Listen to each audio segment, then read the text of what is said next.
এবার আমরা দেখব বৃষ্টি ছাতার সমস্যা কিভাবে আমরা সমাধান করব। সবার প্রথমে যদি একজন মানুষ ভি বেগে সামনের দিকে হেঁটে যায় এবং তার উপর লম্বভাবে বৃষ্টি ইউ বেগে উপর থেকে নিচে পড়তেছে, তাহলে ওই সমস্যাটার জন্য আমরা কি করব? সবার প্রথমে আমাদের যে মানুষের বেগটা আছে বা কৃত্রিম বেগ আছে ওইটাকে আমরা নেগেটিভ ধরে নেব। তাহলে আমরা বলতে পারি এটাকে যদি নেগেটিভ ধরি এটার মান কত আসবে? -b। এবং যেটা আমাদের বৃষ্টির বেগ আছে ওইটাকে আমরা লম্বভাবে নিচের দিকে টেনে নিব। তাহলে এটা আমাদের কি হলো? -b এবং ইউ, যেটা আমাদের কি বেগ? বৃষ্টির বেগ এবং মানুষের বেগ। এবার আমরা দেখতেছি যে তাদের মধ্যবর্তী কোণের মান কত? আলফা। আমরা দেখতেছি alpha is equal to 90 degree. এবার আলফা ইজ ইকুয়াল টু যদি 90 ডিগ্রি হয়, অবশ্যই ইউ এবং -v এটার মধ্যবর্তী যে লব্ধি আসবে এটাই হবে কি আমাদের যে বৃষ্টি এবং মানুষের উপরে তার যে লব্ধি হবে ওই লব্ধিটা হলে যে আমাদের চলে আসবে। অর্থাৎ মানুষ যদি বিবেগে আটে তারপরে যে ইউ বৃষ্টির জন্য যে লব্ধি হবে ওই লব্ধির মান হবে আর। আর আর ইজ ইকুয়াল টু কত হবে? Root over of u square plus v square plus 2uv। এখানে কত আসবে? Cos alpha. আলফার মান কত? 90 ডিগ্রি। আর কজ 90-র মান কত? 0। সুতরাং এই সম্পূর্ণ টার্মটা আমাদের হয়ে যাবে 0, যেটা বাদ। অর্থাৎ আমাদের লব্ধি আর ইজ ইকুয়াল টু কত হবে? Root over of u square plus v square. এটা হলো আমাদের লব্ধির সূত্র।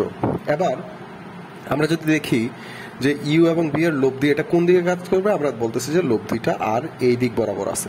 তাহলে লব্ধি আমাদের এই যে লম্ব আছে, লম্বটার নিচের দিকে বর্ধিত অংশের সাথে কত কোণ উৎপন্ন করে? আমরা ধরলাম θ1 কোণ উৎপন্ন করে।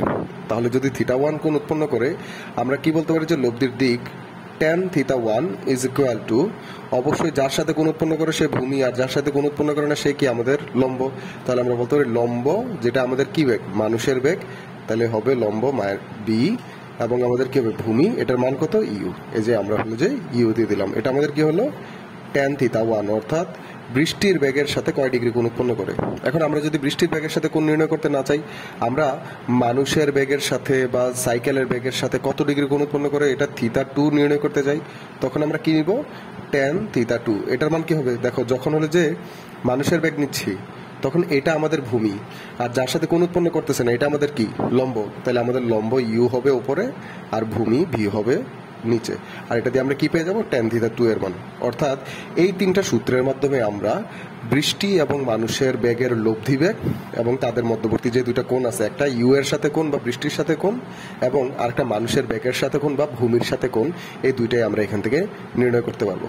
এবার এখানে একটা বোঝার বিষয় হলো যে আমরা যখন চিত্র আঁকছি তখন এখানে -b নিলেও অ্যাকচুয়ালি এখানে আমরা কখনো -b মানটা বসাচ্ছি না। কেন বসাচ্ছি না? কারণ বাস্তবে মানুষ কিন্তু এদিকেই চলতেছে। আমরা ব্যাপারটাকে এক্সপ্লেইন করার জন্য হলে যে এইভাবে হলে যে ব্যাখ্যা করছি, কিন্তু বাস্তবে মানুষের ব্যাগটা কখনো কি হচ্ছে না? নেগেটিভ হচ্ছে না।